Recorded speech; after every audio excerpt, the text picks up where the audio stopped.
Welcome, brave souls, to the chilling depths of horror in detail, the realm where the shadows whisper ancient secrets and nightmares come to life.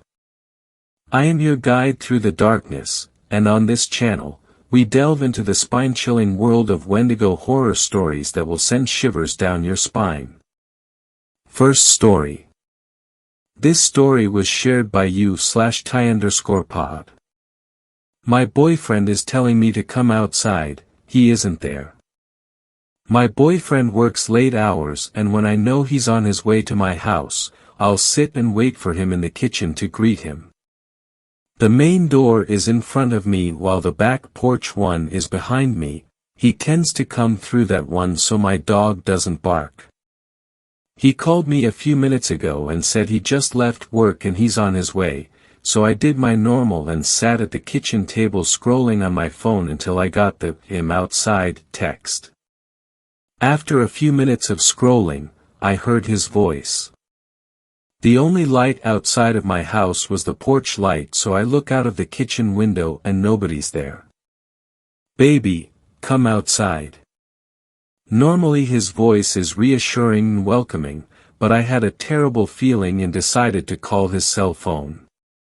His phone is a track phone that he buys service for, so sometimes it simply rings twice, which is what it did every time I called.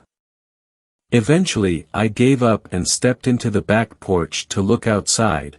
Maybe his phone died and he needed me to unlock the door for him. I could feel my heart drop when I remembered the door was unlocked.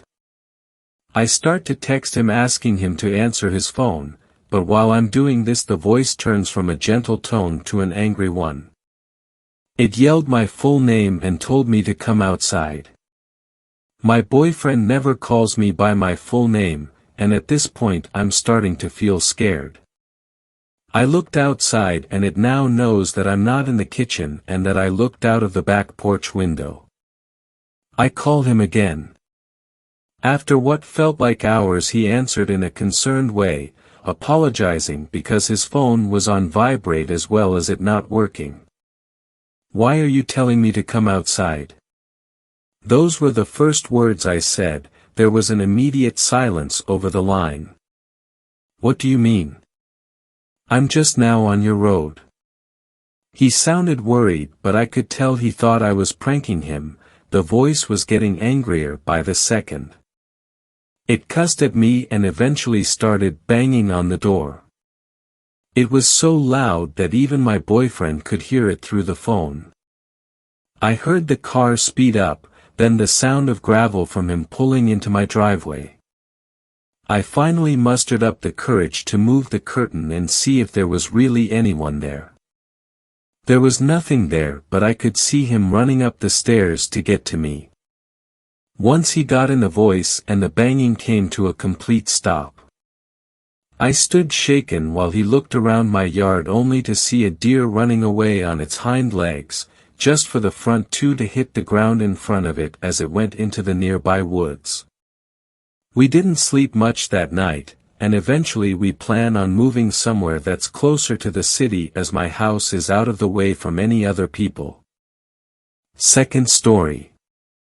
This story was shared by you/Larrickson. Something's eating my goddamn chickens. The morning I realized something was amiss with my chickens started like any other, with the sun lazily crawling up the sky over Blackfeather.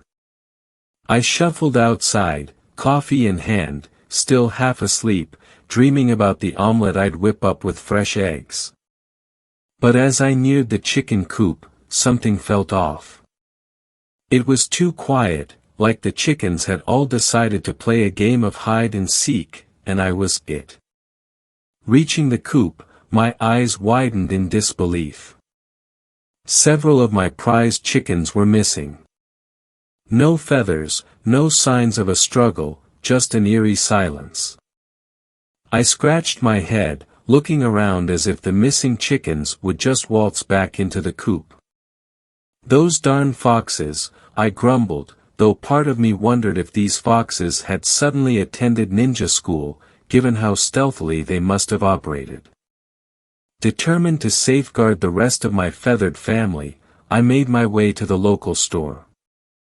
Mr. Henderson's shop was an Aladdin's cave of everything you never thought you needed. Wind chimes that supposedly summoned fair weather, a hat that claimed to repel mosquitoes, and amidst all this, anti-fox gadgets. I explained my predicament to Mr. Henderson, who looked at me over his thick glasses with a nod that said, "Say no more." He disappeared into the labyrinthine aisles of his shop and emerged with an armful of items that looked like they belonged in a 50s sci-fi movie. "There you go, Jedediah. This ultrasonic thingamajig, foxes hate the sound it makes. And this spray, smells like lion's breath. Foxes'll think twice before messing with your chickens," he exclaimed with a wink.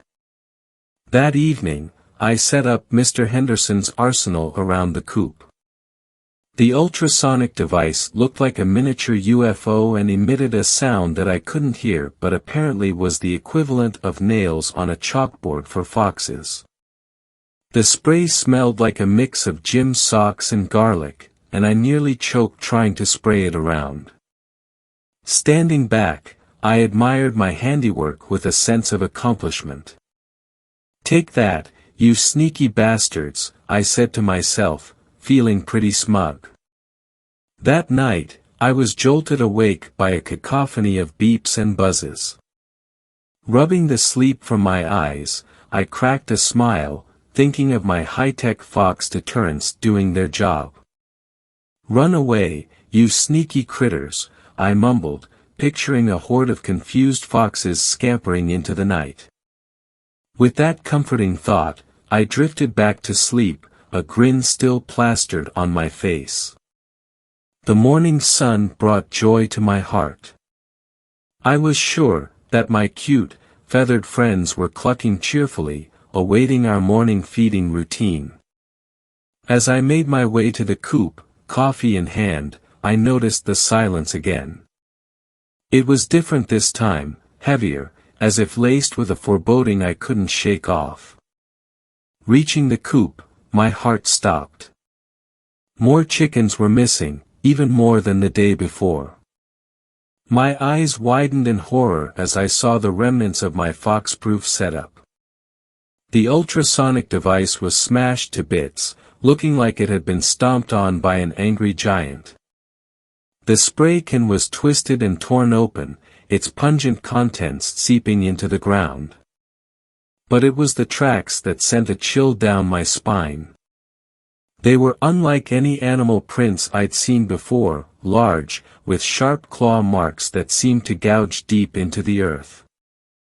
They circled the coop, like whatever it was had been stalking my chickens, waiting for the right moment to strike. Trembling, I continued my inspection around the coop. That's when I found it, the most horrifying sight I'd ever laid eyes on. Behind the coop, in the shadows, lay the remains of several chickens. They weren't just dead, they were obliterated, torn apart with such ferocity that it looked like the work of a madman rather than an animal. Feathers were strewn about, and the ground was soaked in a macabre painting of blood and gore. Standing there, amidst the carnage, the reality of the situation hit me. This wasn't the work of foxes or any other typical predator. Something much more sinister was at play here, something beyond my wildest imaginations. A sense of dread washed over me, the kind that sits heavy in your stomach, as I realized that I was dealing with a creature of nightmares, lurking in the shadows of Blackfeather. As I stood amidst the feathery aftermath, a thought struck me like a bolt of lightning. Maybe my high-tech gizmos didn't scare the foxes away. Maybe they just ticked off whatever's been dining on my chickens. It was a eureka moment, albeit a terrifying one. The idea that I had inadvertently angered a creature unknown and clearly dangerous was both ludicrous and oddly comedic in its irony. With a mix of dread and a bizarre sense of curiosity, I headed back to Mr. Henderson's shop. The bell above the door jingled merrily as I stepped in, a stark contrast to my grim determination. "Mr. Henderson, I need something stronger." "My chicken thief isn't a fox," I declared. The shopkeeper peered at me over his glasses, a twinkle of mischief in his eyes. "Aha, something more, substantial, he said, rubbing his hands together. He led me through the labyrinth of aisles, each filled with more bizarre items than the last. We passed a shelf of garlic necklaces, for vampires, he assured me, a rack of silver bullets, werewolves, obviously, and a box of what looked suspiciously like glitter bombs. He didn't explain those.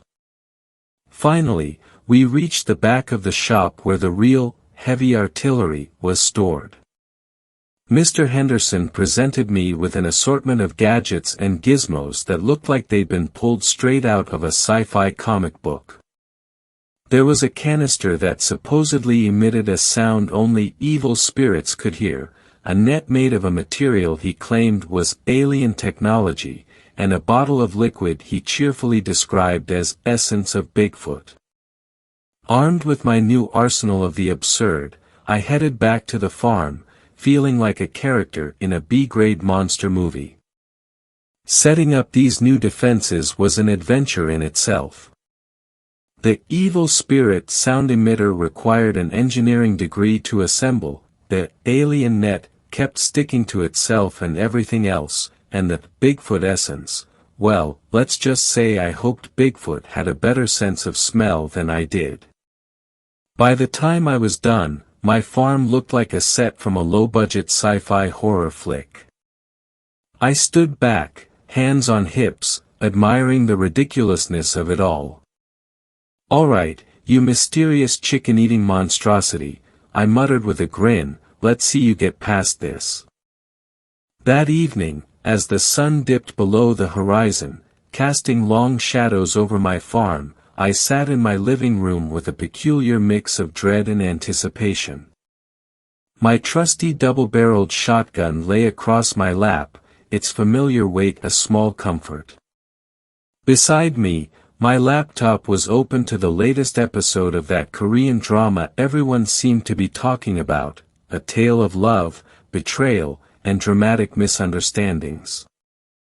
I'd found myself oddly hooked on it, the complex plot a welcome distraction from the chaos of my current predicament. As I meticulously cleaned my shotgun, ensuring it was in perfect working order, I divided my attention between the screen and the occasional strange sounds emanating from outside. The actors on the screen were in the midst of a particularly emotional scene, their voices rising and falling in dramatic crescendos. Yet, even their passionate dialogue couldn't fully drown out the eerie noises of the night or the pounding of my heart, which seemed to beat in rhythm with my growing anxiety. Suddenly, the relative calm of the evening was shattered. The devices and contraptions I had set up around the coop, courtesy of Mr. Henderson's eclectic collection, burst into life. It was a cacophony of electronic beeps, whirs, and otherworldly sounds that would have been comical under any other circumstances. My heart leaped into my throat, and I scrambled to the window, peering out into the darkness that enveloped my farm. The moon hung low in the sky, a pale witness to the night's events, casting ghostly shadows across the yard. That's when I heard it, a howl that cut through the night, a sound so bone-chillingly loud and otherworldly it seemed to resonate with the very air around me. It was almost human in its agony and fury, yet distorted, as if coming from a throat not used to forming words. A shiver ran down my spine, the sound echoing in my ears, a harbinger of something unnatural and terrifying. Adrenaline surged through me, and I grabbed my shotgun, rushing out the door with a mix of fear and resolve. The night air was cool against my skin, a stark contrast to the heat of my racing heart. As I neared the coop, the odd symphony of Mr. Henderson's gadgets filled the air, an absurd soundtrack to the unfolding horror. Then, in an instant, chaos erupted. It was as if the very air around the coop exploded, sending a shower of debris into the night. Wood splintered, nails and wire mesh flew like deadly shrapnel, and, most horrifying of all, the remains of my chickens, feathers, bones, and flesh, rained down around me. The scene was apocalyptic, a tableau of destruction that seemed to defy explanation. I stood there, rooted to the spot in shock and disbelief, covered in the grisly remnants of my flock. The air was thick with the coppery smell of blood, the acrid scent of fear, and the unmistakable odor of death. The coop, once a symbol of my simple, pastoral life, was now a ruin, a testament to the violence and power of the creature that had visited my farm. At that moment, as I stood amidst the devastation, a primal fear gripped me, a fear that went beyond the immediate terror of the attack. It was the realization that I was up against something far beyond my understanding, a creature of nightmares that defied the natural order. My mind raced, trying to comprehend the scale of the threat I faced, even as a deep, instinctual part of me screamed to flee, to escape the horror that had descended upon my once peaceful farm. Out of the corner of my eye, amidst the chaos and the wreckage of the coop, I caught a glimpse of something moving, fast. It was a blur, a shadow that seemed to dart and weave through the night with unnatural speed. My heart raced as I tried to track its movement. The remnants of my once beloved chickens still were falling on the ground beside me. Then, as suddenly as it had appeared, the creature stopped. In the pale moonlight, two glowing eyes met mine, burning with an intelligence and ferocity that was almost paralyzing. They were like nothing I had ever seen, a deep, malevolent red, piercing through the darkness straight into my soul. Expectedly, a surge of terror overtook me. My hands, slick with sweat and trembling with fear, lost their grip on my shotgun. It clattered to the ground, discharging with a loud bang that echoed through the night. The sound seemed to enrage the creature further.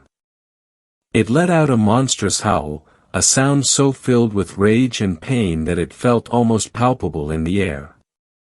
Panicked, I turned on my heels and ran from my house, my breath coming in ragged gasps. I could hear the creature behind me, its heavy footsteps and guttural snarls a constant reminder of the danger nipping at my heels. I slammed the door shut behind me, my whole body shaking as I scrambled to lock it. Frantically, I moved through the house, barricading every door and window with whatever I could find, chairs, tables, a heavy bookshelf. My mind raced with fear and disbelief. How had my quiet, simple life turned into a scene from a horror movie? Finally, finding no other refuge, I locked myself in the bathroom. My entire body was trembling, my ears straining for any sound of the creature that might have followed me inside. The small, cramped space felt like the only safe haven in a world that had suddenly become alien and threatening. I spent the rest of the night in that bathroom, jumping at every creak and groan of the house. The once familiar sounds now seemed ominous, each one a potential harbinger of the creature's return. The night stretched on endlessly, each minute an eternity of fear and anticipation. I sat there, huddled on the cold tile floor, waiting for dawn to break, praying that the light would bring some semblance of safety and sanity back to my world. As the first light of dawn crept through the cracks of the bathroom window, I mustered the courage to unlock the door. My body was stiff from spending hours on the cold tile floor, my mind still reeling from the terror of the night. I stepped out into the silent house, my senses on high alert, half expecting the creature to leap out from the shadows. Cautiously, I moved from room to room, surveying the aftermath of my frantic barricading. Chairs were upturned, tables pushed against doors, books and knickknacks strewn across the floor in my hasty attempt to fortify my home.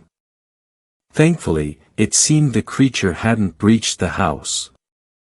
The silence was a small comfort, but it was a comfort nonetheless. I spent the next hour tidying up, returning the furniture to its rightful place, and trying to bring some order back to the chaos. The familiar task was oddly soothing, a slice of normalcy in an otherwise surreal situation. Stepping outside into the scorching midday, I braced myself as I approached the remnants of the chicken coop. The scene was just as gruesome in the daylight. Feathers, wood, and the remains of my chickens were scattered about, a grim reminder of the night's horrors. The coop itself was a mangled wreck, the once sturdy structure now little more than a pile of splinters and twisted wire.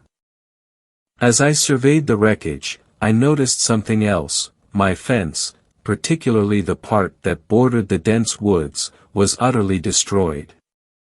Huge sections were torn down, the wood splintered and broken as if by tremendous force. It looked like a wild storm had passed through, but I knew better. Whatever had attacked my chickens, whatever had been lurking in the darkness, it had come from the woods and had the strength to tear through solid wood like it was paper. The realization sent a shiver down my spine. The woods, once a place of peace and solitude, now seemed to loom ominously, hiding untold dangers in their shadowy depths. As I stood there, looking at the broken fence and the devastation it enclosed, I knew that this nightmare was far from over. Whatever resided in those woods, it was powerful, malevolent, and now, thanks to my actions, possibly very, very angry. Once again, I found myself trudging back to Mr. Henderson's shop, the events of the previous night replaying in my mind like a bad movie. The bell above the door chimed cheerily as I entered, a stark contrast to my haggard appearance and the grim story I was about to tell. Mr. Henderson was behind the counter, rearranging a display of what looked like antique voodoo dolls. I cleared my throat and launched into the tale of the previous night's horrors. As I spoke, his expression shifted from mild interest to a look of knowing, as if he had been expecting this all along. When I finished, he stared at me for a moment, his eyes narrowing thoughtfully. Then, without a word, he beckoned me to follow him. We maneuvered through the maze of shelves, past a collection of what I swear were shrunken heads and a rack of garlic that he insisted was extra potent. Eventually, we reached a hidden door, cleverly concealed between two bookshelves filled with dusty tomes. He ushered me down a narrow staircase into a dimly lit basement, the air thick with the smell of incense and old books. The walls were lined with shelves crammed with odd artifacts and ancient-looking weapons. He spoke in hushed tones, "I know what you're up against, Jedediah. And I have just the thing to defeat it." In the center of the room, on a small pedestal, sat a mysterious object shrouded in a scarlet cloth. My heart raced as he approached it with a sort of reverence. With a dramatic flourish, he whisked the cloth away, revealing a plush chicken. For a moment, I was speechless. The plush toy looked absurdly out of place amidst the array of mystical paraphernalia. It was just a regular, cuddly, toy chicken, complete with button eyes and a stitched-on smile. Mr. Henderson, completely unfazed by my bewildered expression, plucked the plush chicken from the pedestal and thrust it into my hands. "This," he said with a straight face, "is your salvation. Place it where your coop used to be. Trust me." I must have stood there gaping like a fish out of water because he soon grew impatient. "Go on," Jedediah. Time's a wasting, he urged, shooing me out of the basement and back through the shop. So there I was, standing outside Mr. Henderson's shop, clutching a plush chicken and feeling like I'd just stepped out of the Twilight Zone. The absurdity of the situation was not lost on me, and despite the gravity of my predicament, I couldn't help but chuckle at the thought of facing down a nightmarish creature with a toy. With a shake of my head, I made my way back to the farm, the plush chicken under my arm, ready to face whatever the night would bring. Following Mr. Henderson's bizarre instructions, I found myself back at the farm, standing where my chicken coop once proudly stood. In my hand, the plush chicken seemed to stare back at me with its button eyes, almost mocking the absurdity of the situation. With a sigh that carried all my doubts, I placed the toy on the ground, right in the center of the wreckage. The day passed in a blur of anticipation and, admittedly, a touch of skepticism. As evening approached, I decided to take no chances. Remembering the previous night's fumble with my shotgun, I came up with a genius solution: duct tape. Yes, I taped the shotgun to my hand, ensuring it would stay put no matter how scared or clumsy I got. I must have looked like a low-budget action hero, armed and slightly ridiculous. To pass the time and perhaps to ease my nerves, I turned to the internet. Sitting in my dimly lit living room, I scoured the web for any mention of chicken-eating monsters. My search was a deep dive into the world of folklore and urban legends, ranging from wer-chickens to ghostly foxes.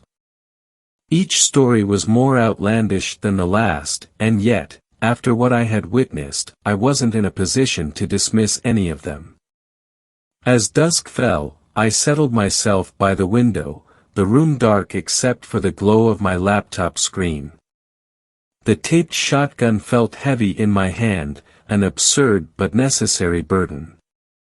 My eyes darted between the screen and the shadowy outdoors, where the plush chicken sat in eerie stillness.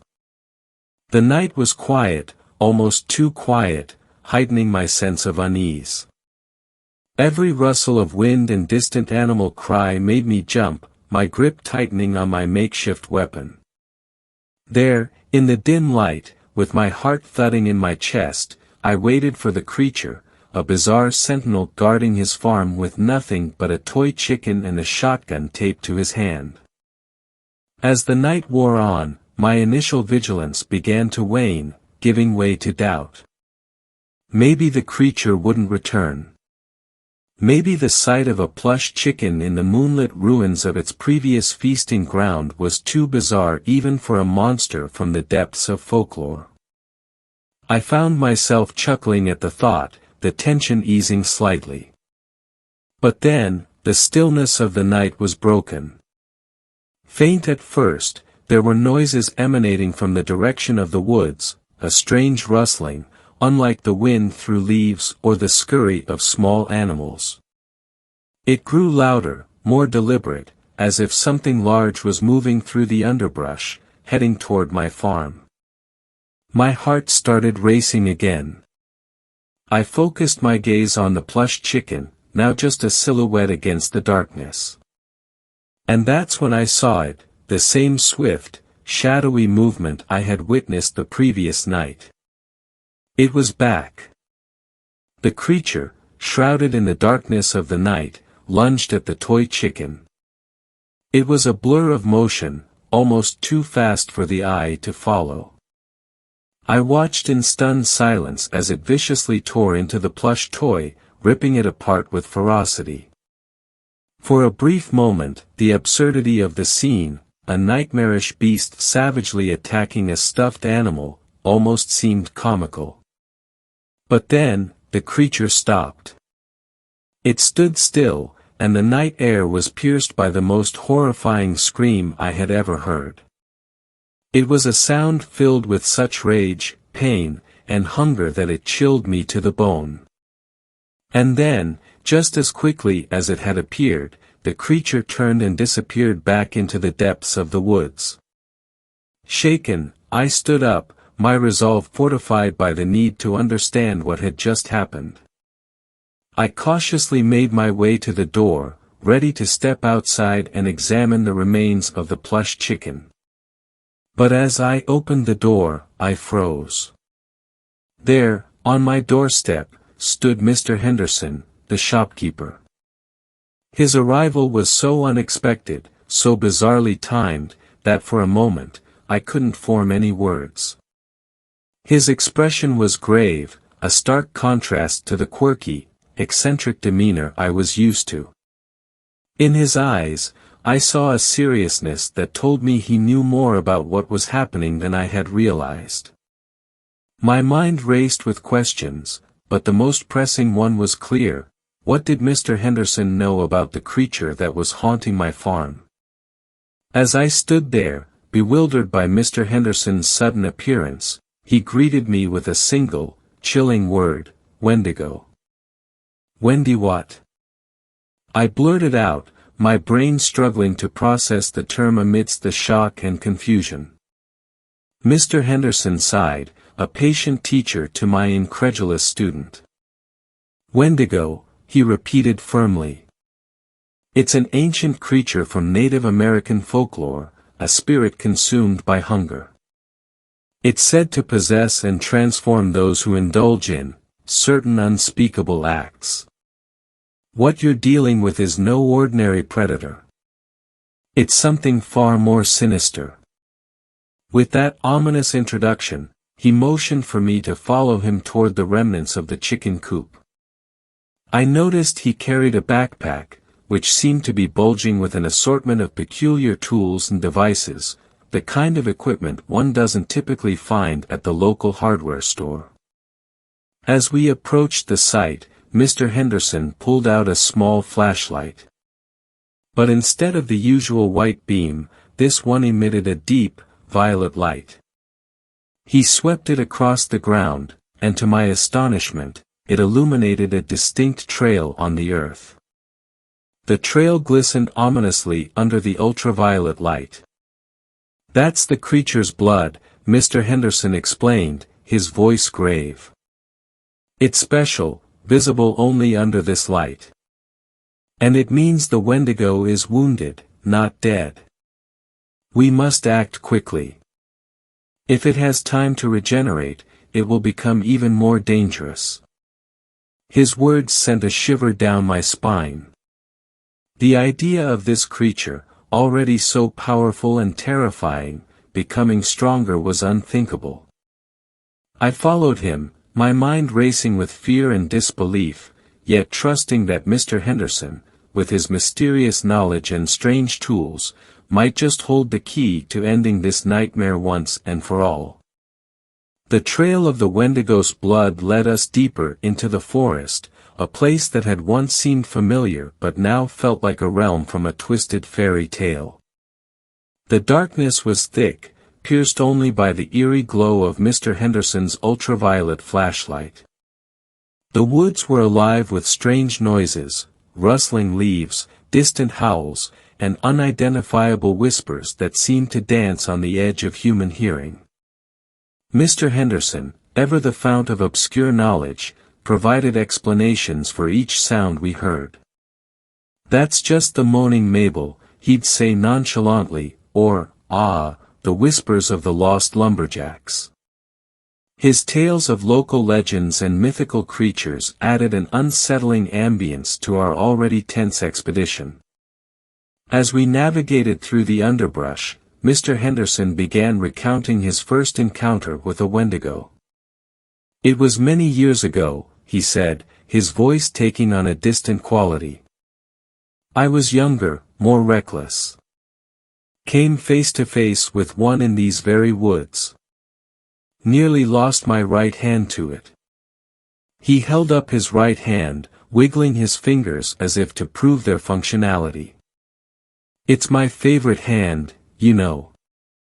Good for writing, eating, and swatting pesky mosquitoes. The journey through the dense forest felt endless, my legs growing weary, my mind overwhelmed by the surreal turn my life had taken. Just as I began to wonder whether this was a wild goose chase, Mr. Henderson stopped abruptly. "There," he exclaimed, pointing ahead with his flashlight. The beam fell upon a clearing, revealing a makeshift den nestled against a large, gnarled tree. The air around it felt heavy, charged with a malevolent energy that made the hair on the back of my neck stand up. "We've found the Wendigo's lair," Mr. Henderson whispered, his voice a mixture of triumph and apprehension. My heart raced as the reality of what we were about to face settled in. This was it, the heart of darkness, the source of the nightmare that had turned my life upside down. With a deep breath, I steeled myself for what was to come, determined to see this through to the end. As we cautiously approached the Wendigo's lair, the forest around us seemed to fall into a deep, unnatural silence. The usual chorus of nocturnal creatures was eerily absent, as if even the bravest of animals dared not make a sound in the presence of such a creature. My heartbeat echoed in my ears, each thud amplifying the tense, suffocating stillness that enveloped us. The lair itself was a crude structure of branches and earth, blending almost seamlessly with the gnarled tree against which it was built. We inched closer, our every step deliberate and muted. Then, within the dim confines of the den, we saw it, the Wendigo. It was huddled, almost curled up, its breathing ragged and labored. Even in its weakened state, it emanated a palpable sense of danger and malevolence. Mr. Henderson's voice was a low whisper, tense with urgency. "Aim for the exposed part of its skull, just above the temple. That's its weak point, only visible when it's injured like this. It's where the spirit that drives it is most vulnerable."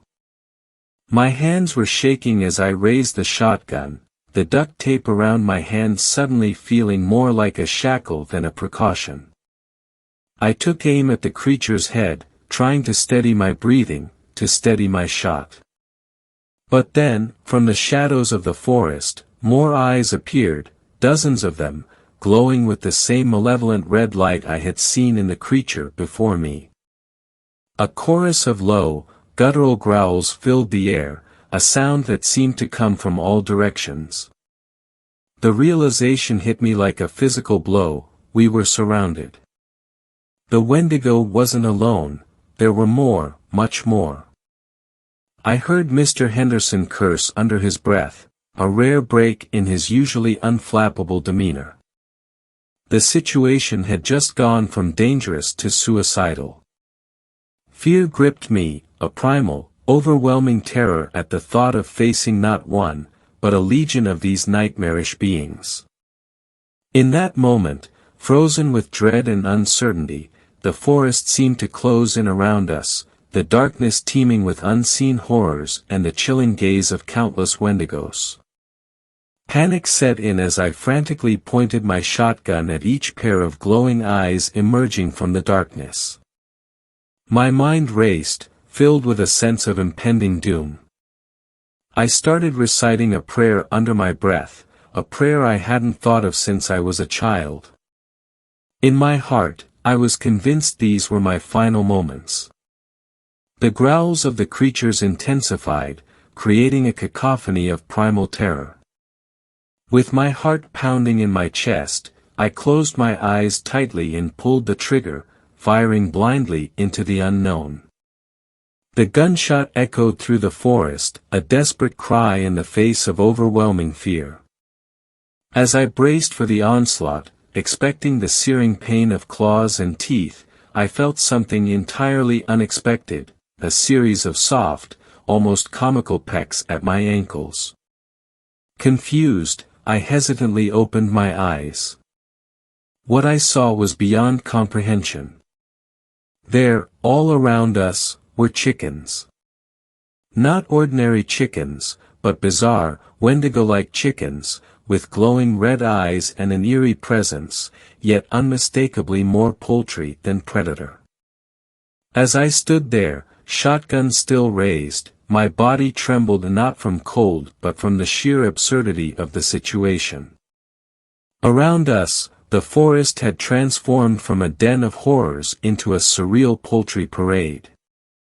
These chickens, if you could still call them that, were an eerie sight, feathers tinged with an otherworldly hue, eyes glowing like demonic coals, and an aura that was both ludicrous and unsettling.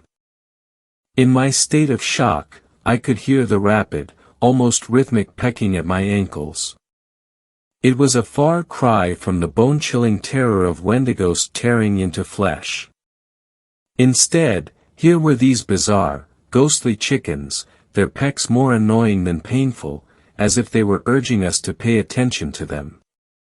I looked over at Mr. Henderson, expecting some form of guidance or at least an explanation. His face was a picture of bewilderment, his usual air of knowing confidence replaced by an expression that screamed, "I can't believe this is happening." For a man who had always had an answer, a tool, or a story for every supernatural occurrence, this scene seemed to have left him speechless. Ghostly chickens? I asked again, my voice a mixture of incredulity and relief. Is this some kind of poultry poltergeist? Mr. Henderson finally regained his composure, though he still looked as if he was trying to solve a puzzle with half the pieces missing. In all my years, he muttered, I've never seen anything quite like this. Wendigos are fearsome, soul-consuming spirits, not this. He gestured helplessly at the clucking, pecking swarm around us. The forest, which had been filled with the menacing growls and snarls of what we believed were Wendigos, was now echoing with the bizarre chorus of these spectral chickens. They fluttered around, some perching on low branches, others strutting boldly between us, their red eyes glinting in the faint moonlight. The fear and tension that had gripped us moments before had dissipated, replaced by a surreal sense of wonder and disbelief. Here we were, in the heart of the forest, surrounded by a flock of ghostly chickens that seemed more curious than threatening. The night's events had taken a turn so strange, so utterly unexpected, that it bordered on the comical. I couldn't help but let out a nervous chuckle, a release of the pent-up fear and adrenaline that had fueled me until now. As the chickens continued their ghostly parade, Mr. Henderson and I exchanged looks, a silent agreement that this was a story no one would believe, a bizarre chapter in the already strange folklore of our little town. In the midst of our bewilderment, the injured Wendigo made a subtle gesture, drawing our attention to a small section of its den. It looked remarkably like a makeshift chicken coop, crudely fashioned from branches and forest debris. It was a startling revelation. The Wendigo wasn't attacking my chickens out of malice or hunger for flesh, it was trying to take a few for itself, attempting to create its own bizarre flock of Wendigo chickens. Mr. Henderson and I exchanged astonished glances, realizing the tragic misunderstanding that had unfolded. The Wendigo, driven by a desire not dissimilar to my own pastoral inclinations, had inadvertently killed my chickens in its attempts to gather them, enraged and confused by the array of gadgets and devices I had set up. Seeing the creature's pain and understanding its intentions, Mr. Henderson rummaged through his backpack and produced a vial containing a remedy for the poison from the plush chicken. He carefully approached the Wendigo, offering the antidote. The creature, surprisingly docile, accepted the treatment, its glowing eyes watching us with an intelligence that was both unsettling and fascinating. Over the next few days, I found myself in the most unlikely of situations, assisting a Wendigo in constructing a more suitable coop for its spectral Wendigo chickens. With Mr. Henderson's guidance, we built a sturdy structure, ensuring it was comfortable and secure for its unusual occupants. The task was bizarre, yet oddly fulfilling, like mending a misunderstanding with a neighbor from another world. In a gesture of gratitude, the Wendigo returned several of my chickens. They were a bit ruffled and, to put it lightly, transformed, but otherwise unharmed. Mr. Henderson, ever the inventor, set about designing a new coop for my farm. This wasn't just any coop, it was equipped with his latest inventions, gadgets specifically tailored to care for these special chickens that had experienced the supernatural. The idea soon struck me: Wendigo chicken eggs. They would be a novelty, something that no one else could offer. With Mr. Henderson's technological expertise and my newfound understanding of these mystical birds, we planned to introduce these unique eggs to the market. The notion was outlandish, yet in a town like ours, where the ordinary mingled with the extraordinary, it felt oddly appropriate. As I looked over the new coop, bustling with both regular and spectral chickens, I couldn't help but marvel at the turn my life had taken. From a simple farmer to a caretaker of the most unusual flock, my days were now filled with the clucking of chickens both seen and unseen, and the occasional, respectful nod to the Wendigo, my unexpected neighbor in the strange tapestry of black feather. Third story. This story was shared by you/Doctoral Wayscared. The Wendigo is near. This is a story which happened to me and my friend a few years back. I work in a national park as a park ranger. When my life was relatively normal, I had just landed a job at a national park. Life was good as I was working with my buddy Rob. The second day was strange. We found bear traps on the ground. We never put them there. Other than that, another day in paradise, but throughout the night, I swear I heard a loud screech coming from the woods near my watchtower. I looked and saw nothing. I just shrugged it off after a little while. As of lately we have been finding small animal corpses around the woods. This is normal since we have bears all over, it's just that these marks were too big to belong to a bear. What's even weirder is we found a tooth inside of a bloody deer. This tooth was too huge and sharp to belong to a bear. I think we have a new animal in these woods.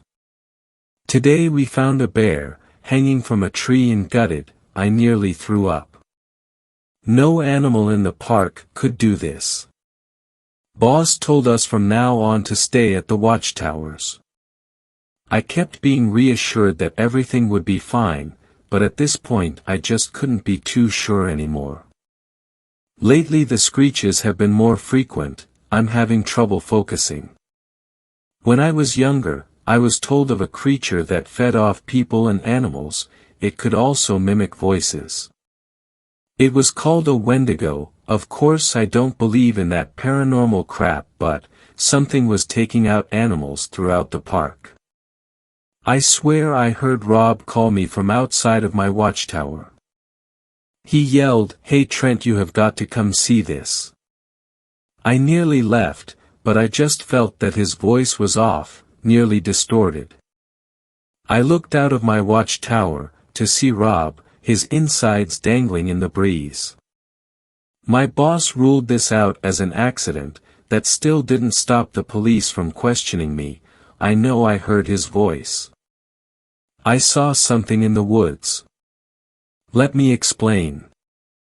This creature I saw had huge antlers, an animal skull as a mask, and it was over 11 feet tall.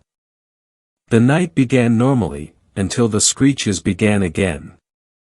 I looked down, only to see this creature, eating my boss's lifeless body. I got a good look at it before it ran off and out of sight. The police have been very suspicious of me lately. How could they not be? Both of the people I worked with are dead. I tried to explain what I saw to the police. Of course nobody believed me. It all led to me being terminated. I've decided I'm not going to let this creature ruin my life. I have done research on this, Wendigo. I plan to break into the park tonight. I will end this, I must. I'm in the park, I hear the screeches and I am following them. I hear the voices of my boss and Rob. They are telling me that they are okay and I should come meet them by my watchtower. I know from my research that the Wendigo creature is really good at tricking people. I just kept wandering around the park. I was wondering, until I heard my mother's voice. She died when I was 6. My instincts told me no, but I had missed her so much. Don't worry Mom, I'm coming. Fourth story. This story was shared by you/Fallout Man. Wendigos, are they real? I'm Max, a guy who doesn't buy into all that supernatural jazz. My journey across Canada was a quest for serenity, a break from the chaos of the city. But fate had its own plans. I met Sarah on the road to the nearest town bordering the eerie Canadian forest. She's got this easygoing charm, a natural warmth that makes you feel like you've known her for ages. An artist by passion and an adventurer at heart, she seemed to find magic in every little thing. Our drive was smooth until we decided to take a less traveled shortcut through the woods. Sarah was brimming with enthusiasm, pointing out every scenic spot and sharing quirky tales about the area. Then, as if the woods were playing a prank on us, my car decided it needed a break. With a splutter and a groan, it called it quits right in the middle of nowhere. Sarah handled the situation with her trademark grace, cracking jokes about forest spirits playing car pranks. Her laughter was a comforting melody amidst the encroaching dusk, especially as the sun dipped, casting strange shadows in the woods. I guess we're camping here tonight, I said, trying to sound cool, but my mind was racing, recalling those spine-tingling stories about these woods. Looks like an impromptu forest sleepover, Sarah quipped, her eyes twinkling with adventure. As twilight descended upon us, a mix of apprehension and curiosity settled in.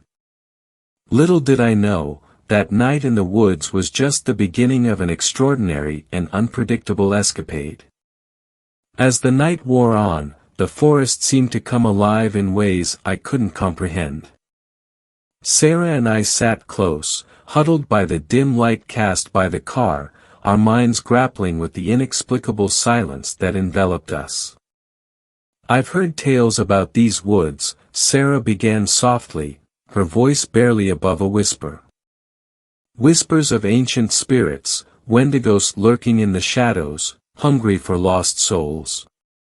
My skepticism battled with a growing sense of unease. You don't really believe in that stuff, do you? I questioned, my voice tinged with a hint of disbelief. Sarah's gaze turned distant, as if she was peering into a realm beyond our understanding. There are things in this world, Max, things that defy logic and reason. Stories passed down through generations often carry fragments of truth, she murmured, her words hanging heavy in the still night air. The forest remained shrouded in an eerie quietude, broken only by the occasional rustle of leaves. I strained my ears, trying to decipher the cryptic language of the woods. Then, a chilling sound echoed through the night, a haunting, indescribable howl that seemed to emanate from the heart of the forest. Sarah's grip on my hand tightened, her eyes wide with a mix of fear and uncertainty. Tell me that's just an animal, I whispered, my voice betraying a trace of dread. But Sarah remained silent, her gaze fixed on the darkness beyond our refuge. It was as though the forest itself held its breath, acknowledging the presence of something otherworldly. As the night wore on, sleep eluded us, the air thick with anticipation and an unspoken understanding that we were not alone in these woods. The paranormal tales I once scoffed at now hovered at the edge of my consciousness, leaving me to grapple with the inexplicable and the unknown. The night stretched endlessly, an unyielding embrace of mystery and foreboding. Little did I know, the secrets these woods held were far more profound and unsettling than anything I had ever imagined. Nightfall enveloped us, every shadow seemed to harbor a secret, and each whisper of the wind fueled the tension that had settled between Sarah and me. We stayed alert, our senses heightened, listening to every crack and rustle in our surroundings. Suddenly, a sound shattered the stillness. A branch snapping. We exchanged concerned glances, our hearts pounding in unison in the darkness.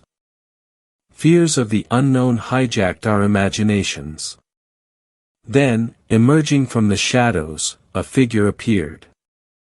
With cautious steps, it drew nearer to us. The atmosphere became stifling, filled with an expectant silence. As it approached, the moonlight revealed its identity, a dog. Not just any dog, it wore a handmade collar woven with tiny bones, emitting an unsettling yet intriguing aura. That's the dog I saw on the wanted posters in the town, murmured Sarah, her voice a mix of relief and surprise. The canine drew closer, its eyes expressing gratitude and a peculiar kind of camaraderie, as if it knew us somehow. Despite the eerie collar, its gaze conveyed a sense of calmness, as if reassuring us that we were safe. The tension gradually dissipated as the dog settled by our feet, seeking refuge and protection. Though its initial presence had enshrouded us in mysterious suspense, we now felt a sense of relief, realizing that perhaps the only being lurking in these woods was this faithful companion. We stood there, in the stillness of the night, the dog at our side, gazing at the stars as uncertainty gave way to a sense of connection with this creature who, somehow, had found its way to us amidst the darkness. With the dog nestled by our side, a calm settled over us. Sarah and I found ourselves drawn into a conversation that delved beyond the surface, revealing aspects of ourselves we hadn't shared before. "You strike me as someone who loves a good challenge," Sarah remarked, breaking the comfortable silence that had settled between us. I chuckled softly. Guilty as charged. I tend to dive headfirst into things, seeking that thrill of the unknown. Sarah nodded thoughtfully. I've always been drawn to art, to stories that breathe life into the mundane. They help me see beyond what's visible, finding beauty in the unnoticed. Her words resonated with me, drawing a parallel to my own quest for the extraordinary. I get that, I replied. Sometimes, the world's magic lies in the smallest details, the stories waiting to be told. As our conversation meandered through our passions and quirks, the tension of the night seemed to dissipate, replaced by a genuine connection. We shared stories of childhood adventures, dreams we harbored, and fears we kept hidden. "So, what brings you to these parts?" I finally asked, curiosity nudging me to uncover more about her. Sarah smiled softly. "I seek inspiration in the unexplored. There's an energy here, a mystique that whispers tales waiting to be painted." Her words stirred something within me, a longing for a deeper connection with the world around me. "I guess we're not that different," I admitted. I embarked on this journey to find a piece of myself I felt was missing. As the night wore on, our conversation flowed effortlessly, each revelation strengthening the bond between us. With the dog as our silent companion, we found solace in the shared tales of our lives, unveiling layers of our personalities under the starlit sky. The night wrapped us in an eerie calmness. Sarah and I were engrossed in our conversation when the forest fell into an unsettling stillness. I shivered, an inexplicable unease settling in my bones. You know, when a forest goes silent, it's rarely a good sign, I muttered, an involuntary chill creeping down my spine. It was a truth I'd learned in my wilderness treks, a silence like this hinted at lurking danger. Before Sarah could respond, a deafening, inhuman cry pierced the silence. The dog bolted, its fur bristling as it dashed towards the source of the sound, disappearing into the dense woods. What in the world was that? Sarah gasped, her eyes wide with alarm. Maybe an elk or something else, I replied, trying to mask my own unease with rationality. But deep down, I knew that sound didn't belong to any forest creature I'd ever encountered. Instinct kicked in, adrenaline surging through me as we chased after the dog, our footsteps pounding against the forest floor. The darkness seemed to swallow us whole as we ventured deeper into the woods. Each step echoed with an unspoken fear, the rustling leaves and cracking branches around us a haunting symphony. Where did he go? Sarah's voice trembled, panic lacing her words. I don't know, but we need to find him, I urged, my heart racing with a mix of worry and foreboding. As we pushed deeper into the forest's heart, an ominous realization gripped us. Something beyond the ordinary lurked within these woods. We plunged deeper into the darkened woods, our frantic calls for the dog met with a haunting silence. The air hung heavy with tension, every step echoing our growing apprehension. Then, amidst the oppressive silence, a thunderous rhythm of galloping footsteps thundered toward us. Panic surged through me, primal instincts kicking in. Run! I shouted to Sarah, the urgency in my voice betraying the fear clawing at my insides. Our feet pounded against the forest floor, a cacophony of terror-fueled steps. The thundering sound seemed to gain on us, getting closer with each passing moment. But in that panicked sprint, I stumbled, my foot catching on a protruding root. I pitched forward, the ground rushing up to meet me. A sickening crack echoed through the woods as my head connected with an unforgiving rock, and darkness enveloped me. The last thing I remember is a flurry of movement, Sarah's voice calling out my name in desperation, and the thundering gallops fading into an ominous silence as everything went black. A faint, distant murmur pulled me from the abyss of unconsciousness. My eyes blinked open to a world draped in shadowy hues. Panic surged as I sat up, the dry crust of blood on my forehead sending shivers down my spine. The forest lay before me, desolate and eerily silent. Sarah. I called out, my voice barely a whisper in the vastness of the woods. No response. No signs of the faithful canine companion either. A feeble light filtered through the dense canopy, casting a muted glow. Had dawn broken? No, it hadn't.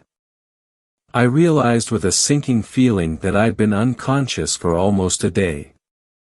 Hours remained until the onset of another night, another cycle of darkness. Fumbling to my feet, a disorienting wave of dizziness swept over me.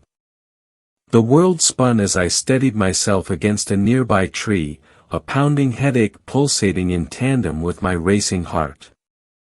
I frantically searched for any signs of Sarah, any clue about what had transpired in my absence. But the woods held on to their secrets, whispering nothing but an ominous quietude. Gritting my teeth against the fear threatening to overwhelm me, I knew I had to find her, find some semblance of answers before the shroud of night descended once more. The forest stood poised in a liminal state, caught between the fading remnants of the night and the impending darkness. And in this eerie in-between, I stood alone, with the chilling realization that the mysteries of these woods had only just begun to unfold. Staggering through the silent woods, I felt the weight of impending darkness bearing down on me. The hours had slipped away, leaving behind an ominous hush that settled over the trees like a heavy shroud. I stumbled forward, each step an arduous effort as I fought against both physical and emotional exhaustion. Fear and a desperate need to find Sarah surged within me, propelling me deeper into the heart of the woods. Then, amidst the suffocating quietude, a distant echo caught my attention. A soft whimper, almost imperceptible. My heart skipped a beat. Was it the dog? Could it be Sarah? Driven by hope, I followed the sound, branches clawing at me as I pushed through the dense underbrush. The fleeting light dimmed further, a foreboding chill seeping into the air. As I advanced, the faint glimmer of the moon illuminated a figure lying on the forest floor. Relief washed over me as I recognized Sarah's silhouette, curled up beneath the canopy of trees. "Sarah!" I called out, my voice trembling with a mix of worry and relief. She stirred, her eyes fluttering open, but something seemed amiss. "Max? What happened?" Her voice was weak, tinged with confusion. I knelt beside her, my heart pounding with a whirlwind of emotions. "I don't know. We got separated, I fell and then I woke up alone." A fleeting sense of safety washed over us, finding solace in each other's presence in the heart of this enigmatic forest. Yet, as the last traces of light faded from the sky, the encroaching darkness whispered of untold dangers, reminding us that the night held secrets we were yet to uncover. The chill of the night wrapped around us, a constant reminder of the lurking mysteries in these woods. Sarah and I huddled together, seeking warmth and reassurance amidst the encroaching darkness. But as the night wore on, a persistent unease settled within me, a gnawing feeling that something wasn't right. A sharp pang sliced through my temples, a sudden, intense pain seizing my senses. I winced, gripping my head, trying to ward off the crippling ache. It felt as though my skull was splitting apart, a relentless assault on my senses. I collapsed to the forest floor, the pain overwhelming any coherent thought. Darkness encroached at the edges of my vision, threatening to pull me under. With a desperate gasp, I fought against the encroaching unconsciousness. When I finally awoke, it was to a world cloaked in the eerie glow of midnight. Confusion clouded my mind as I tried to piece together the events. But as awareness flooded back, a stark realization struck me with chilling clarity: I wasn't with Sarah. Instead, the loyal canine companion lay beside me, its gentle eyes peering at me with a mix of concern and familiarity. Panic surged through me as I struggled to comprehend the twisted reality. My mind had played a cruel trick, conjuring a false narrative amidst the chaos of the head injury. I had mistaken the dog for Sarah in my delirium.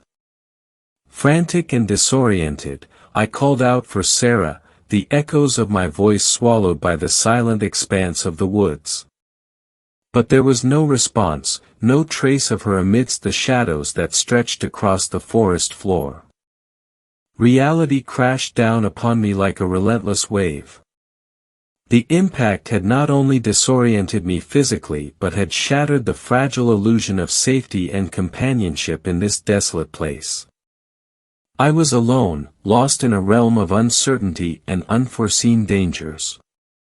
Gathering my scattered thoughts, I tried to retrace my steps, to make sense of the fragmented memories and the ominous events that had unfolded. The dog stayed by my side, a silent companion offering solace in the midst of confusion. With a heavy heart, I embarked on a solitary journey through the haunting woods, each step a reminder of the tangled web of mysteries that awaited me. The night whispered secrets I was yet to decipher, and the shadows concealed truths that eluded my grasp. As the moon cast its silvery glow upon the landscape, I pressed forward, driven by a relentless determination to unravel the enigma that had entangled me in this surreal and treacherous journey. The clearing in the forest appeared suspended in a perpetual state of desolation. Life had withered away, leaving behind a landscape of wilted vegetation and an eerie silence. My steps echoed in the emptiness, breaking the ominous quietness that enveloped the place. Small scattered skeletons and the complete absence of any animal life painted a disconcerting picture, one that evoked a deep sense of fear within me. My gaze fixated on the cave that stood in the distance, a dark opening that seemed to be the epicenter of this desolation. A cold, damp draft escaped its mouth, like a mysterious whisper calling me toward its interior. My mind grappled between curiosity and the instinctual warning that this place wasn't safe. What secrets or dangers lay hidden within that cavernous darkness? My heart pounded, uncertainty clouding my thoughts. The dog, my silent companion in this surreal journey, remained by my side, its eyes filled with loyalty and an uncanny animal wisdom. Its presence seemed to offer a sliver of courage amidst the darkness. The mystery shrouding the cave was palpable, an enigmatic invitation tempting my curiosity and challenging my prudence. Was it wise to venture into the jaws of the unknown? I couldn't ignore the sense of danger that clung to my intuition.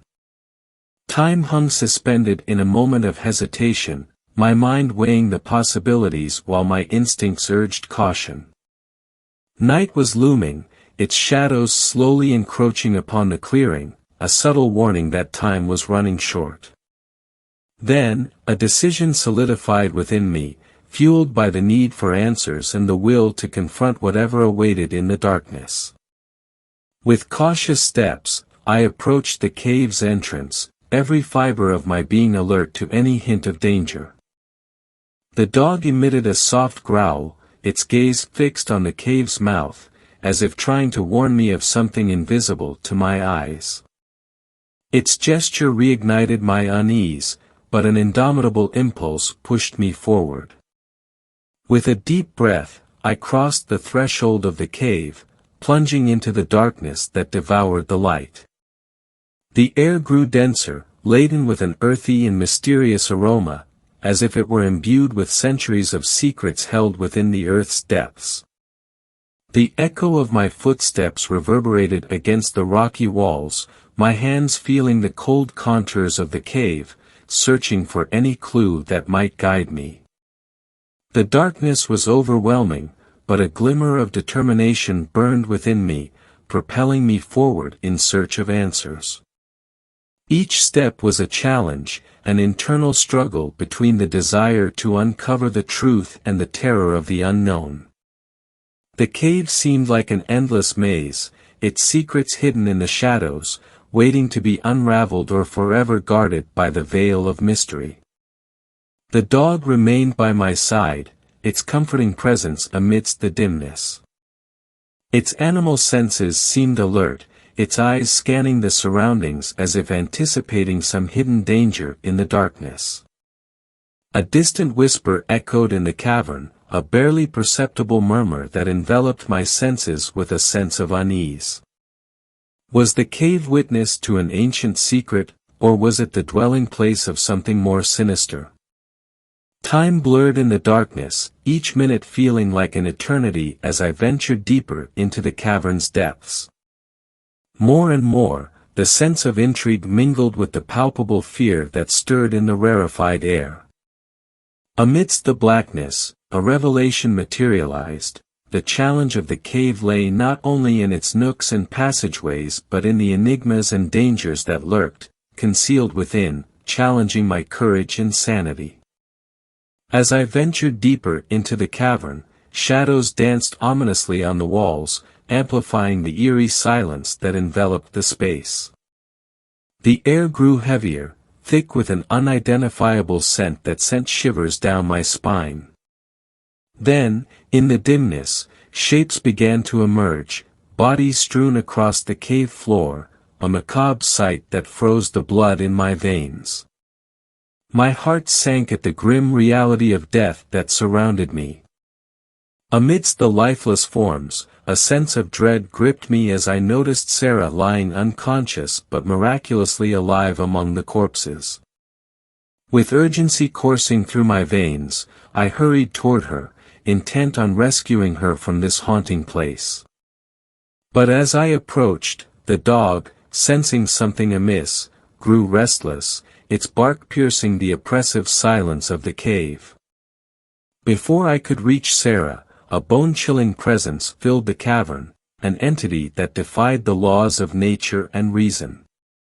The Wendigo, towering over 2 meters tall, its form contorted and unsettling, staggered into the cave, its very presence a manifestation of primal terror.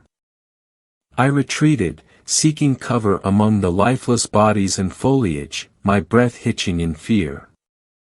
The Wendigo's ominous aura seemed to suffocate the air, its looming figure casting a malevolent shadow over the scene.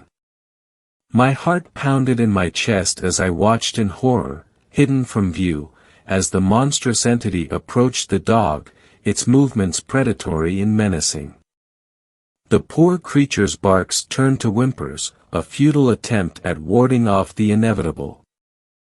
With a single, brutal strike, the Wendigo ended the dog's life, a sight that pierced through my soul like a dagger. I clenched my teeth to stifle a cry, a wave of helplessness washing over me as the creature began to feed on the life it had just extinguished. Terror rooted me to the spot, my body trembling as I bore witness to the gruesome spectacle unfolding before my eyes. The Wendigo's insatiable hunger was a harrowing sight, its savagery a stark reminder of the unfathomable horrors lurking within these accursed woods. I prayed for some semblance of escape from this waking nightmare, but the darkness of the cave held me captive, a silent witness to the unspeakable brutality of this unearthly being. The plan had formed in my mind, even amidst the horror unfolding before me. With determination, I approached Sarah, assessing her delicate condition. Her injured leg was a concern, and her unconscious state added a layer of difficulty to our imminent escape. The creature, oblivious to my presence, had retreated from the cave after its grisly meal. I knew I had to act swiftly before it returned in search of more prey. Carefully, I lifted Sarah into my arms, her body light but fragile. Concern for her well-being mingled with the urgency to flee that accursed.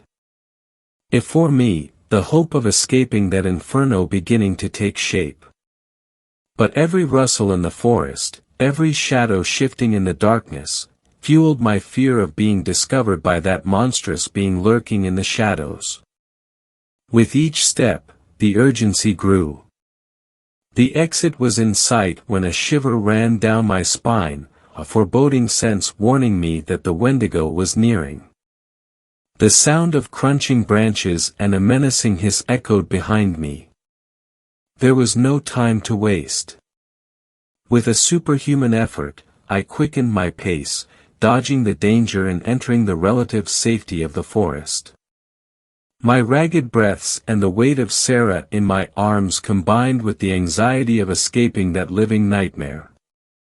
Each inhale, each beat of my heart, was a reminder of the struggle for survival. I ran as fast as I could, seeking refuge and protection for Sarah and myself.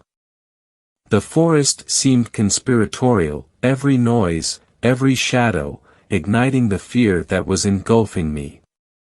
Finally, I found a secure hiding spot, far from the cave and beyond the Wendigo's reach.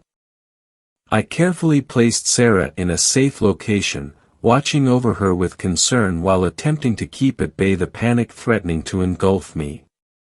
My mind raced, weighing options, seeking a way to get help or find an escape from that torment. But for now, the priority was to ensure we were out of that creature's reach, find assistance, and a path to salvation. Unfortunately, what I've told you isn't my story. While Max and Sarah did exist, well, they existed. I'm just a search and rescue guy tasked with finding these people. As part of the search and rescue team, our priority was locating two missing individuals, Max and Sarah. Their disappearance had us on edge, and our efforts to find them led us deep into an undisclosed and secluded area. Amidst the dense forest, we stumbled upon a discovery that sent shivers down our spines, a weathered notebook. Its contents held a gripping tale, a first-hand account of harrowing encounters with an unknown creature. The details were vivid, the emotions raw, and every entry felt like a real-life experience. As I read through the pages, the story transitioned into a warning. It seemed to convey the inherent danger of the events described, urging extreme caution for anyone daring to venture into that area. The descriptions of the creature were so vivid and haunting that they felt eerily tangible. The authenticity of the notebook's account struck a chord within the team. We couldn't dismiss it as mere fiction. The descriptions were too detailed, too genuine to ignore. The warning it carried felt like a genuine caution against something inexplicable. Our search for Max and Sarah yielded no results, leaving us with more questions than answers. The notebook remained a cryptic piece of the puzzle, hinting at a reality too unfathomable for conventional explanation. As a seasoned member of the search and rescue team, it was a stark reminder of the unforeseen dangers lurking in unexplored territories. We handled the notebook with caution, treating its contents as a solemn warning, a testament to the potential perils of the unknown. And yes, we found that cave, but no one was inside, just rests of that dog and some strange wood sticks figures with some hair, and somehow it was DNA compatible with those people. Don't try to find that place. Fifth story. This story was shared by you/altballsdeep. They burned down an entire forest to cover up something horrible. For my own safety, I will be using fake names for people and locations as I describe my experience. Whistleblowers often end up dead, after all. I used to live in a small town nestled up in the mountains, surrounded by a famous national forest. Let's call this town Greenville. Being born and raised there, I had an affinity and distinct familiarity with the surrounding mountain and its forest. Douglas, a childhood best friend, would accompany me on countless camping and hiking treks through the numerous trails located near our town. Now here's a disturbing fact you may or may not have known: an absurd number of people go missing in national parks and forests every year. A quick Google search will tell you that 1,180 people have gone missing in national parks between 2018 and 2023. That boils down to almost 300 people going missing every year. Why do I bring this up? Well, over a dozen people have gone missing in the national forests around Greenville in the 20-odd years I lived there. And it's a miracle that Douglas and I did not end up being among those numbers. You see, Douglas and I had a few disturbing experiences in that forest over the years. Back in the summer of 1999, we went out with our dads on a camping trip. Being adventurous and reckless kids at the time, Douglas and I snuck off the main trail and got out of sight from our parents. We spent hours playing hide and seek in the woods, looking at strange plants and poking at ant hills. You know, pre-teen boy stuff. Well, we started to panic when it got dark and we couldn't find our way back to the trail. Dad? Where are you? We both cried and called out. Soon the sun had dipped beyond the horizon, blanketing the forest in twilight. Adam, I'm scared, Douglas said, jumping at the sound of an owl hooting in the distance. I took in a deep breath, looking around and thinking of a way to calm my friend down. That's when we heard something ahead of us. It sounded like the footsteps of a large man running across the brush at full sprint. Focusing my attention to the source of the sound, I scanned the tree line and caught a glimpse of a shadow darting between the tree trunks. Whatever made those huge footsteps moved like lightning between the trees, so fast you could blink and miss it. My heart dropped when I realized this shadow creature was zigzagging its way forward, towards where Douglas and I stood. What the hell is that? Douglas asked, his voice cracking in panic.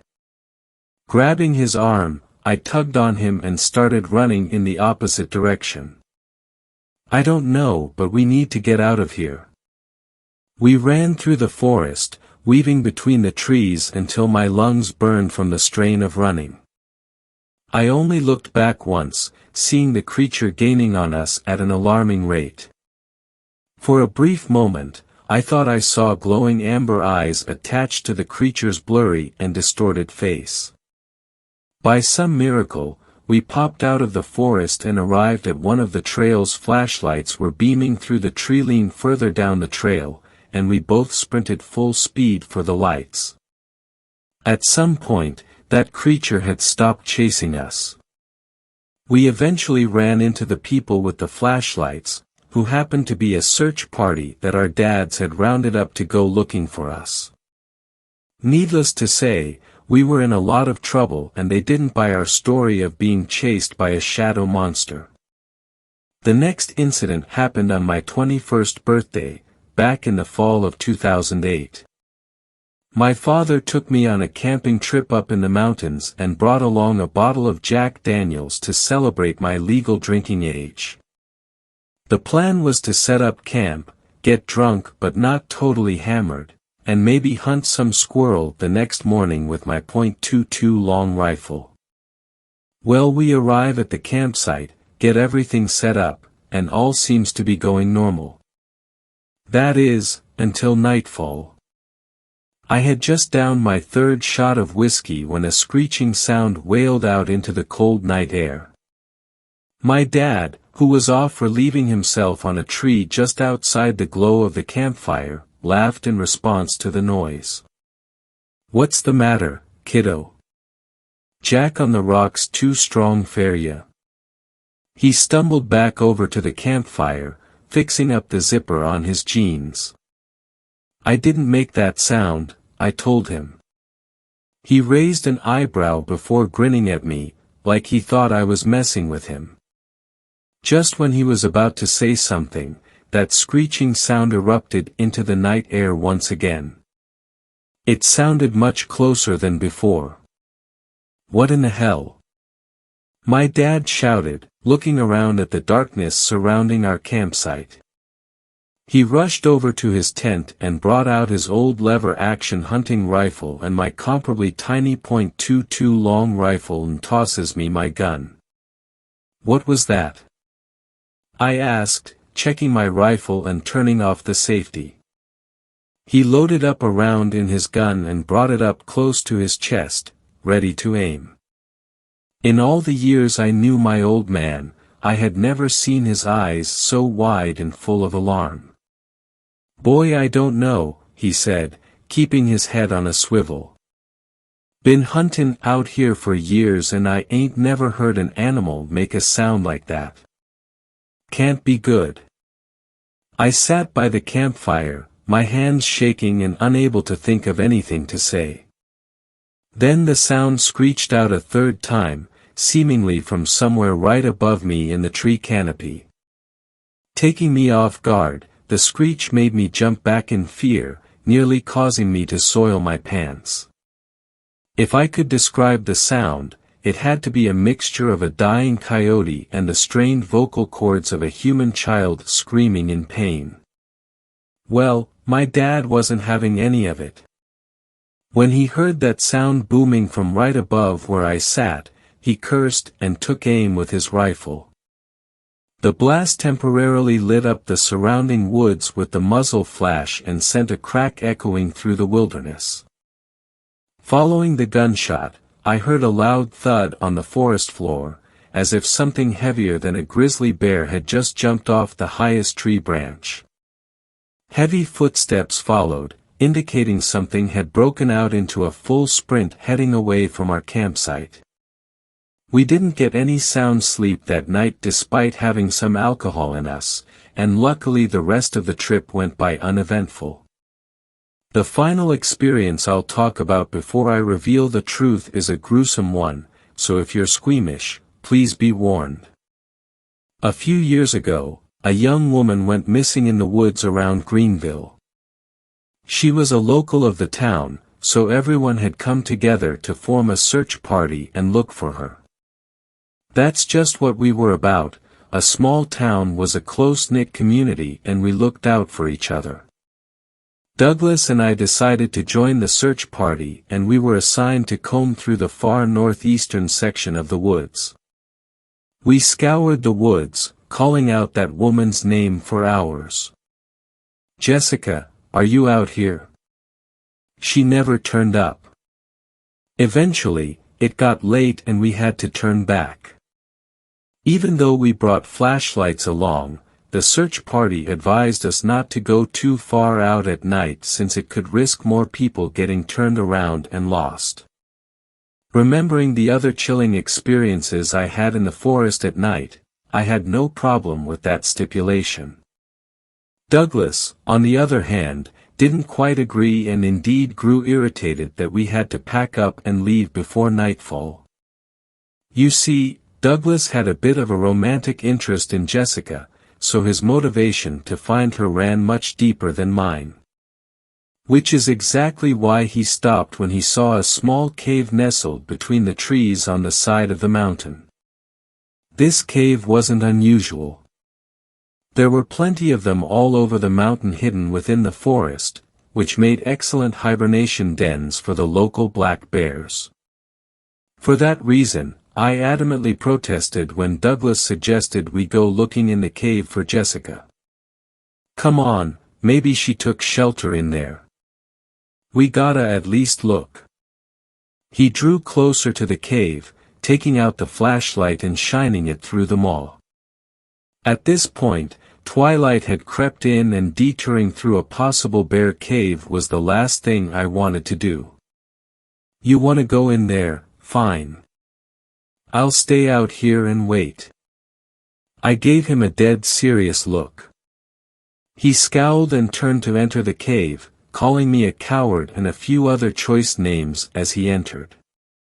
Taking a seat on a nearby rock, I waited and kept the flashlight on, pointed at the cave. It grew darker and my anxiety began to rise. What was only a few minutes had felt more like hours. When the silver glint of the full moon began to peek through the tree canopy, I cursed and turned to face the cave. "Doug, are you done looking around yet?" My voice echoed back from the cave. Just when I thought there wouldn't be a response, I heard my own voice speaking back to me. It said the same exact thing, albeit in a much lower, almost choppy and broken-sounding voice. "Doug, are you done looking around yet?" Frozen in place, I didn't know what to think. I heard my echo, and then the voice of something repeating my words back. I could feel my heart exploding in my chest as I turned to examine the forest around me. While I had my back turned to the cave, I heard Douglas scream.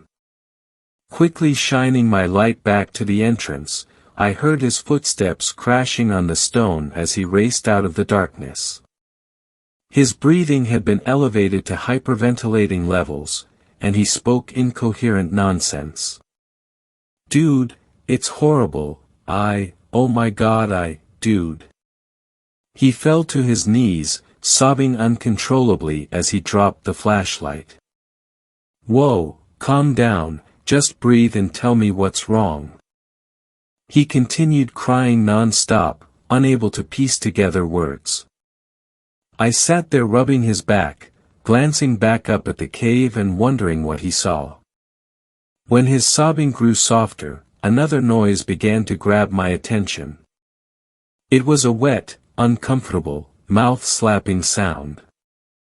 Think of a big dog chewing on a piece of raw meat. When I realized the sound came from the maw of the cave, I raised my light at the entrance and felt all the blood drain from my body. A tall, humanoid shadow stood inside the cave. Amber eyes locked with mine, and I watched in absolute horror and disgust as long, lanky and inhuman arms ripped flesh straight off of a dismembered human leg. Blood dripped off the severed body part as the creature took the bit of flesh and stuffed it into a mouth I couldn't even make out on its oblong head. Then I heard that wet, deeply uncomfortable chewing noise as that thing ate the raw human flesh. At some point, Douglas must have noticed the creature because he broke out screaming at the top of his lungs.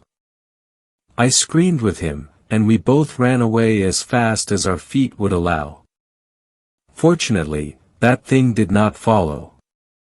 I am now convinced that what I saw in that forest was a Wendigo. You see, after all my traumatic experiences, I've grown an affinity to research the paranormal and the unknown. The Wendigo is a creature known for feasting on the flesh of humans, and seems to best fit the description of what I saw in the forest that day. Now, here's an interesting twist. The Wendigo has long been said to have a weakness against fire, silver, and cold weather. The reason I mention this is because the national forest around Greenville suffered a catastrophic wildfire back in 2021. Since then, disappearances in the area have stopped. But there's more. In my last year of living in Greenville, just weeks before the fire, a group of strange people arrived at our town. They drove all black cars with government license plates. At the time, I was working as a volunteer for the park ranger services. These strange people came to the park ranger office, asked a few questions to my boss, and disappeared off into the woods for hours before coming back and just abruptly leaving. 6 days later, the forest fire that would devastate Greenville and the surrounding mountain would begin. Call me a conspiracy theorist, but I firmly believe that the government stepped into a Wendigo crisis unfolding around Greenville. And their solution was to burn it all down. Thanks a lot for watching the video till the end. Subscribe to our channel Horror in Detail. Drop your opinions/suggestions in the comments section, and like the video as it helps with the YouTube algorithm.